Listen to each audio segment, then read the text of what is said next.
Саламатсыздар урматтуу ижагайлар, катталуучулар. Бүгүнкү сабагыбызда биз мультиурок сайтынан өзүбүзгө персоналдык сайт түзөбүз. Ал үчүн бул жерге биз мультиурок деп жазабыз.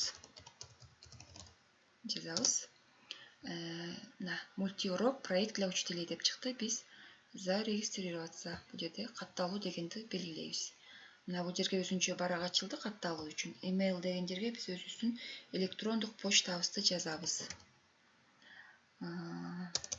Так, Мондурбаева и собачка bk.ru электрондук почтабызды жаздык. Бул жерге пароль ойлоп табышыбыз керек.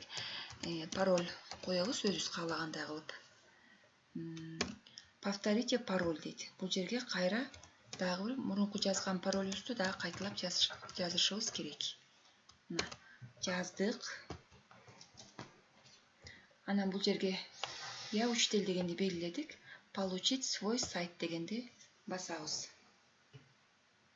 Азыр бизге өзүбүзгө персоналдык сайт ачылат. Азыр загрузка болуп атат.